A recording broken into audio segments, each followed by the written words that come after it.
It was difficult for me to link the first reading and our gospel reading today.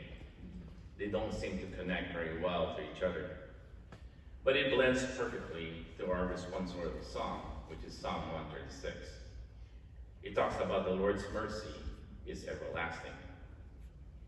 In the first reading, Joshua recalled all the events that happened to them, and he reminded the Hebrew people about the goodness of the Lord as they entered the promised land.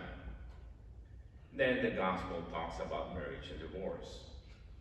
I think the only thing or the only way that I can connect my reflection to the gospel reading today is to be reassured that the Lord cares for our marriages, especially when challenges come.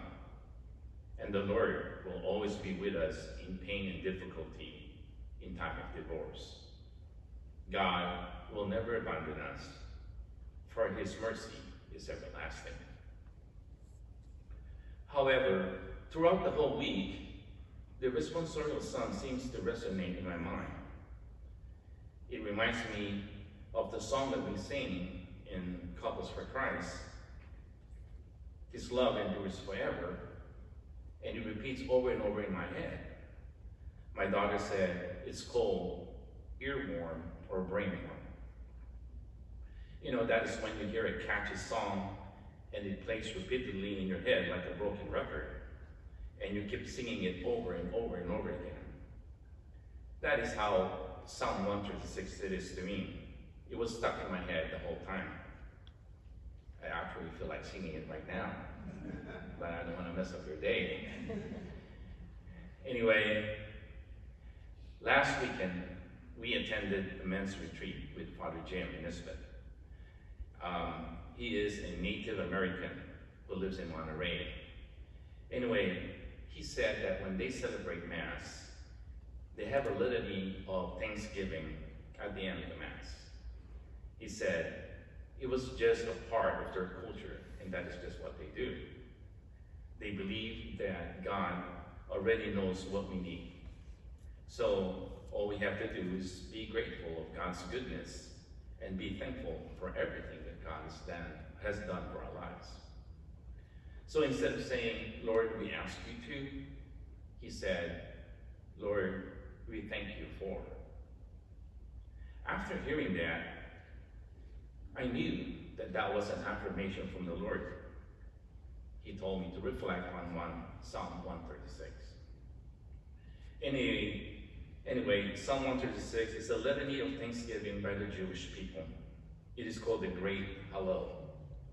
It is a remembrance of God's goodness to them and the expression of thanksgiving to God for bringing them out of Egypt to the promised land. According to some commentaries, the Great Hallel, or the Psalm 136, celebrates how God's mercy endures forever.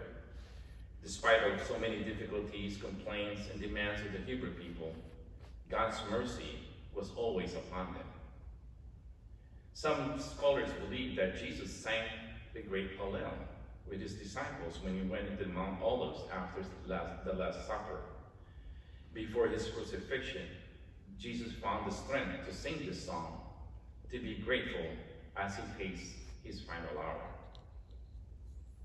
Being grateful, truly grateful, and expressing that gratitude in prayer is very important, and it is very powerful. We have so much to be grateful for, but yet sometimes we become so focused on our problems. Sometimes we do not recognize the countless blessings that God has bestowed upon us. Sometimes, in the midst of trials and hardships, we need to remember there's always something that we can be thankful for. Offering our prayers to God in thanksgiving with sincerity lifts our spirits up to true spiritual joy. If we were to examine our prayer life right now, what will we see? Do we see moments of surrender, intercession, praise, adoration? Do we see a deep thanksgiving to God? My dear friends, what are we grateful for? In what ways has God blessed us in abundance? Let us acknowledge our blessings, name them out, and be joyful in them. The more we see them, the more we recognize our blessings, the more we grow in gratitude. And the more we grow in gratitude, the more we are blessed. Give thanks to the Lord, for he is good, for his love endures forever.